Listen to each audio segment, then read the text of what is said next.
going to get started. Tommy was passing out flyers earlier on the tables for Thursday night Bible study. He's eating, so I'll say what's going on and then he can add anything. But it's out at a place called 2 Exalt Ministries, which is right off of Highway 85, over sort of near the airport. If you take Billy Graham to the end where it hits 85, it's right near that area. But it's going to be every Thursday night this month. I'm going to be teaching a super condensed version of my DVD study, Revelation, a guided tour of the Apocalypse. It's going to be an introduction to the book of Revelation, how to read it, how to study it, how different Christians have interpreted it. And we won't get through the whole book in just 4 sessions, but it'll be an introduction to get people reading it. Because I know some people have said that they don't even read it because it's either too scary or too weird or too hard to understand. And the irony of Revelation is that the book's title means to make clear. And it was written to encourage and to clarify for first century Christians what they were going through. That is the irony of all ironies in terms of biblical interpretation. So the book that was meant to clear things up and to encourage becomes an enigma and makes people scared. So we're going to hopefully try to address some of that at the Bible study, but it'll be from 7 to 8:30 every Thursday night, just over in West Charlotte. Is that good? That's good. Did I miss anything? Just we prepared to have a lot of fun because it's a good time and a great group of people. Christians. Yeah, good group of folks. That's what we're trying to get at. Well, we're going to jump back into Genesis. Last week, we read Genesis 14, the battle that Abram led his 318 Hebrew samurai to go back and to recapture what had been taken from the cities of Sodom and Gomorrah and the places where Lot had chosen to go dwell. Lot stepped out of the covenant blessing protection and as a result experienced the worst of the world around him. And Abram actually went and rescued him and brought him back. And on the way back, he had this encounter with a mysterious figure named Melchizedek. And regardless of what was going on in that instance, when the king of Sodom came back and tried to sort of, not pay him off, but just reward him financially, Abram said, nope, my reward is going to be solely from God. God has promised he will bless. I'm not taking anything from anyone, lest anybody say that they made me who I am. So that's where we pick up. Chapter 14 was sort of Abram at his best. It was a high point in his life. Chapter 15, as frequently happens, there's going to be a bit of a downtime. After the mountaintop experience of 14, some time passes. And then in 15, Abram's still in this wrestling with a sense of doubt or uncertainty or for whatever reason. But it's important to note that this is years after the original appearance of God in chapter 12. It's not like we have this idea that God just talked to people all the time back in the Bible. And it's not the case at all. I mean, Abram was like God's friend, and God goes for maybe 10, 12, 15 years between communication with him. So that's something that's throughout the Bible. You see that as even these great figures of the faith. It's not like they're hearing from God every second or every day. I mean, these are momentous life events that are condensed down into a few chapters of Scripture. So when we read that, that's something to keep in mind. And at this point, we know it's been a while since Abram's heard from God, and God shows up to sort of give him some encouragement, to give him what he needs, and to make a promise to him. So chapter 15, after this, the things that took place in chapter 14, after this, the word of the Lord came to Abram in a vision. Do not be afraid, Abram. I am your shield, your very great reward. But Abram said, O sovereign Lord, what can you give me since I remain childless? And the one who will inherit my state is Eliezer of Damascus. And Abram said, You've given me no children, so a servant in my household will be my heir. So in the ancient Near East, the biggest blessing that you could have is children, because they continued on your lineage. You passed everything on to your children. Your family name was carried on. Your identity was carried on. We don't really have that parallel in our society today. The links between the generations is not as strong. There are many people in here possibly who've never met their grandparents or their great-grandparents, who certainly haven't lived with them their entire life. But yet in the time of the ancient Near East, your family was how you carried on your identity, even after you were dead. And so it was seen as a huge blessing. And consequently, or conversely, if you weren't able to have children, that was seen a lot of times as being cursed by God. People would view them as, oh, the gods must be angry because they haven't given them children. So Abram has had this promise God made back in chapter 12. He's going to be a great nation, have a great name, all these descendants. And now, years later, Abram's saying, the text literally says, I'm walking around childless, is what in the Hebrew. It says, I'm going back and forth, walking to and fro, childless. I don't have a kid. I don't have a son. I don't have anybody to pass my name on. And so what Abram says, he's kind of dejected because he's going to have to hand over everything to the servant Eliezer, his servant in his household, which would happen in the ancient world. If you didn't have an offspring, you could designate your most trusted servant, your closest person in your household, a slave or an indentured servant, and they would legally become your heir. And that's what Abram thinks he's going to have to do because he is in his old age and he still doesn't have a child. But verse 4, the word of the Lord came to him. This man, Eliezer, will not be your heir, but a son coming from your own body will be your heir. He took him outside and said, look up at the heavens and count the stars, if indeed you can count them. Then he said to him, so shall your offspring be. So God takes Abram out and he says, no. Trust me, it's not going to be your servant. Your own son coming from your own body is going to be, I'm going to give you. And in fact, your offspring are going to be so numerous. Let me give you an illustration, Abram. Takes him outside the tent, says, look up at the sky, count the stars if you can. And different studies have said there's, between 600,000 and I don't know how many 100,000 stars you can see with your naked eye on a visible night with no light pollution. Regardless, in a language, in a culture where 1,000 was one of the largest numbers that they had the vocabulary for, this is a major promise. Telling him to count the stars is like, I can't do it. And God's saying that's how your offspring are going to be, your seed. And that term offspring, if you have an NIV, every time you see that, offspring or descendants, it's that word seed. And that is the promise that's been carried on, if you've been at this study from Genesis chapter 3 all the way on, is the seed of the woman, the seed of Abram. That's who the promise is given to. And the word seed is a collective singular. It's a person, and it's also a people. And sometimes it speaks of one, and sometimes it speaks of many, and sometimes it seems to speak of both at the same time. And we'll get to, in the New Testament, you'll see how Paul deals with that and works that out, and how Jesus provides sort of the answer to that concept of the seed being a person or a group of people. So God basically makes this promise. And then verse 6. This whole chapter is worth highlighting or underlining, but verse 6 especially, because it gets quoted in the New Testament, and a huge theological point is made of verse 6. Verse 6, Abram believed the Lord, and he credited it to him as righteousness. Abram believed. That word believe is the Hebrew verb aman. It's where we get amen from. When you say amen, it comes from the word aman. And to believe, there's different words for knowing and believing and thinking, but aman is to put your faith in. Not to believe like, I believe that this was a pretty good meal before eating it, but I believe that this is a meal worth eating, and I'm going to actually take a bite. Like I believe that a chair could hold me up when I sit down in it and put all my weight in it. That's when I truly believed it. There's an experiential aspect to this aman, this putting your faith in. It's not like believe in the sense of I know something in my head, but to believe in the way that Abram did is to live as if it's true. That is what believing means, where it actually makes a difference in how you live. And Abram's done this throughout the entire narrative that we've seen so far. God said, go. Abram went. He's believing the Lord along the way.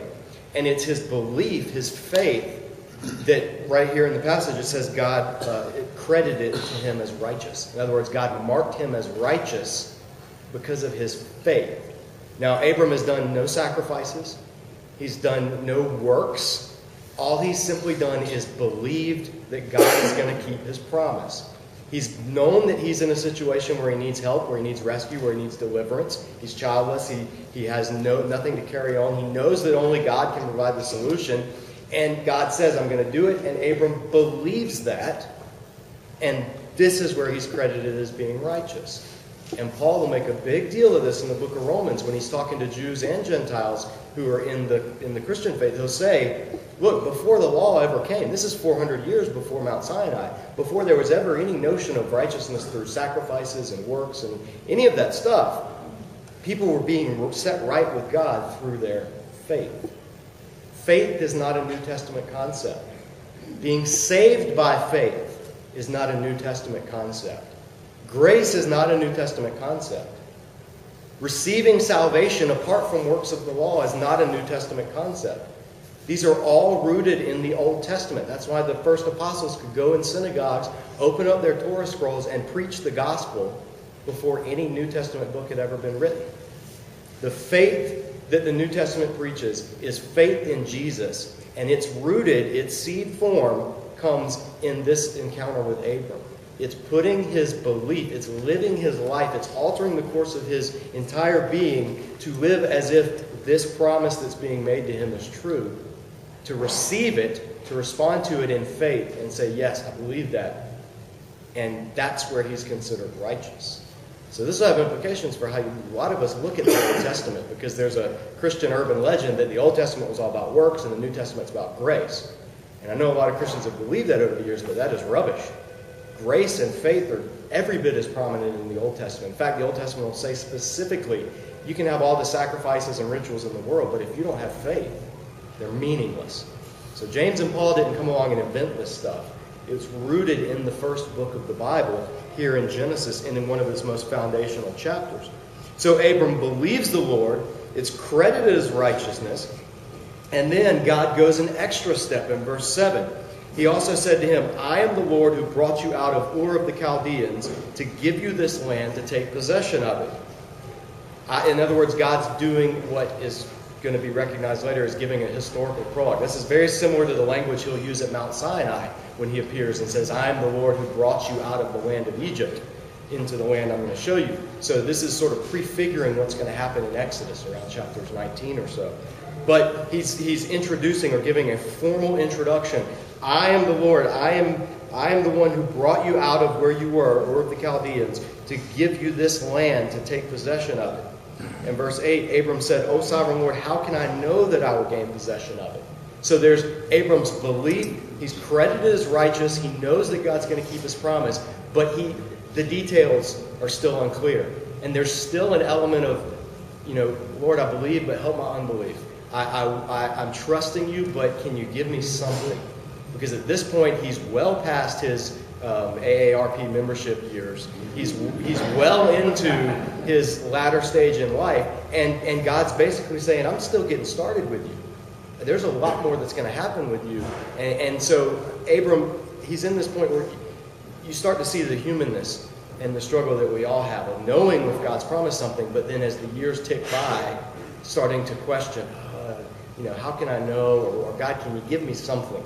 I'm willing to follow you, but a little help here. It's kind of the sense you get in this chapter with Abram. And so God's basically saying, okay, I'll give you want a sign? I'll give you a sign. Verse 9, the Lord said to him, bring me a heifer, a goat, and a ram, each 3 years old, along with a dove and a young pigeon. Abram brought all these to him, cut them in two, and arranged the halves opposite each other. The birds, however, he didn't cut in half. Then birds of prey came down on the carcasses, but Abram drove them away. Pause. This is a little awkward. God says, bring me these animals. Abram not only brings the animals, but then he butchers them and cuts them in half and arranges them in a certain way. Why does he do that? What's the significance? What's going on? Well, for us, that's a really weird thing to do. In this time, in the second millennium BC, would have made perfect sense because the introduction formula that God had given, I am the Lord who brought you out of, was the beginning of a covenant ceremony. Most likely a royal land grant ceremony.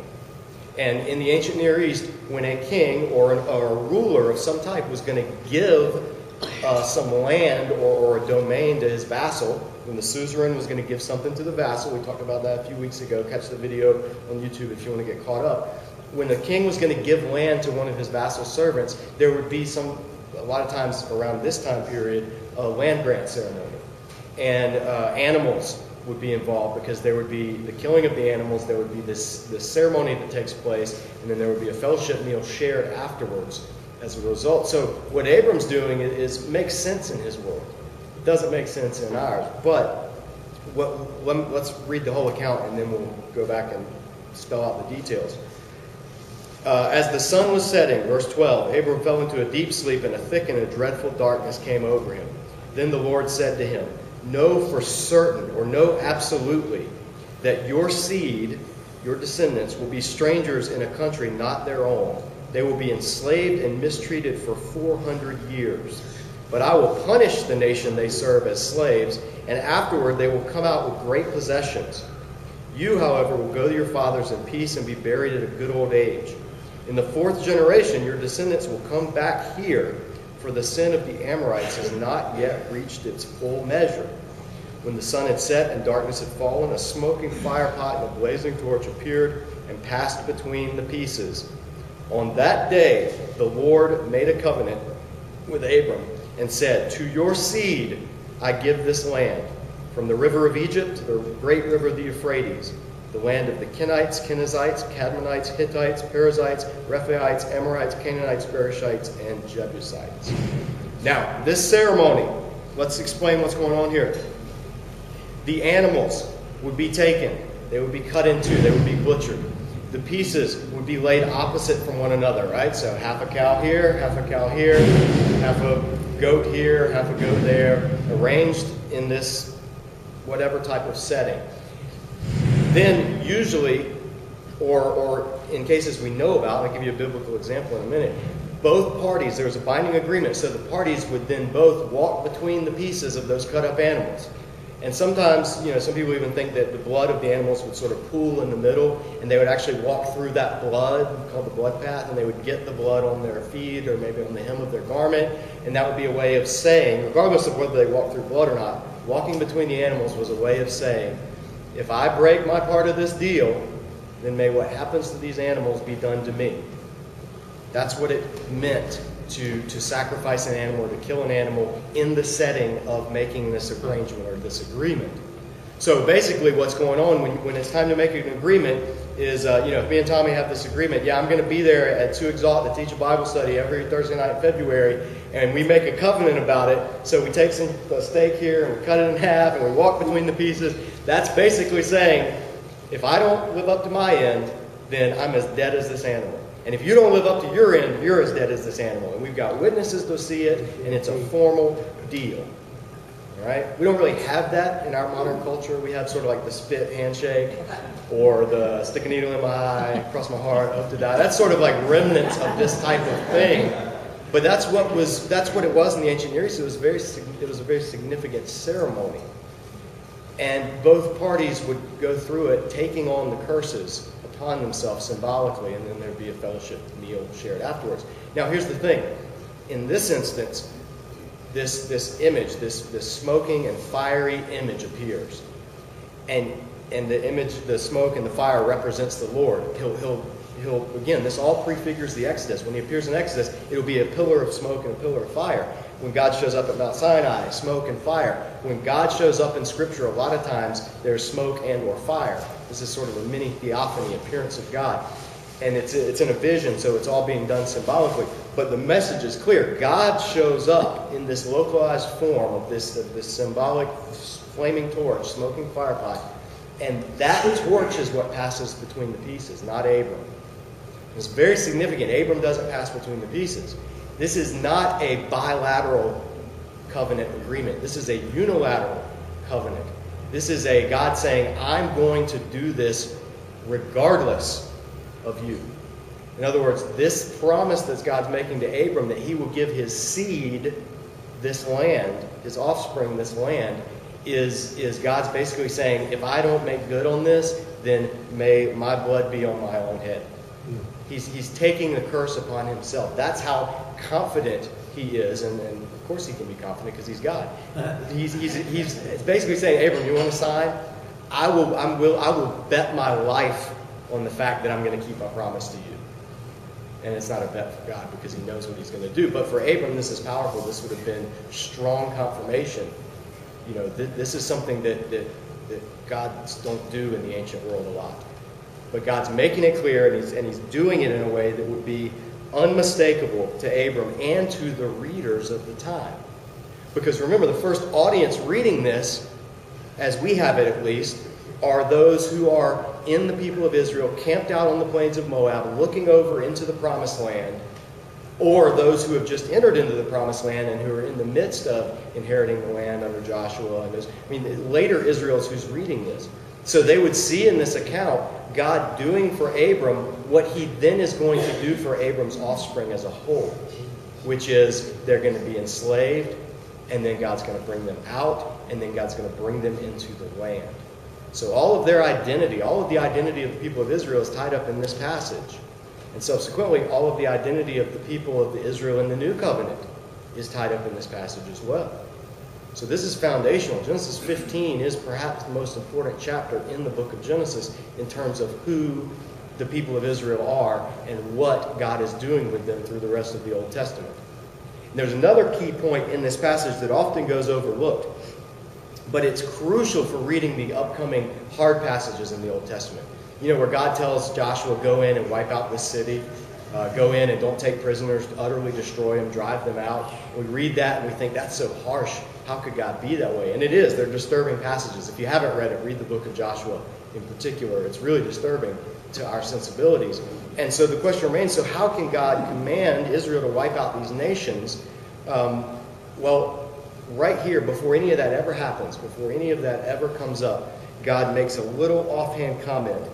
He says, verse 13, know for certain your offspring will be strangers in a country not their own. They will be enslaved and mistreated 400 years. That's going to happen by the time we get to Exodus chapter 1.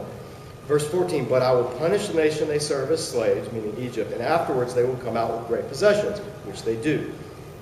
You, however, will go to your fathers in peace and be buried at a good old age. Verse 16, in the fourth generation, your descendants, your seed, will come back here, for the sin of the Amorites has not yet reached its full measure. Now, Amorites is a collective term for the people in the land of Canaan, the people that Abram's living around. He's a stranger in the land of Canaan. He's surrounded by the Amorites who are in the land, and two of them at least are good friends with him. They just went in the last chapter and did this fantastic raid and helped bring back his people. So the people that Abram's living around, the Amorites, there are a lot of them that are good people, that are solid people. You know, people like Melchizedek, who came out and blessed the Lord and was a priest of God. They're good people in the land. And God's basically saying here, Abram, I'm going to give your offspring this land, but it's not going to be for at least 400 years. Because the sin of these people right now doesn't warrant their destruction. In other words, if God were to just give Abram the land at that point, drive out the Canaanites then, that would be against the justice of God, against his character.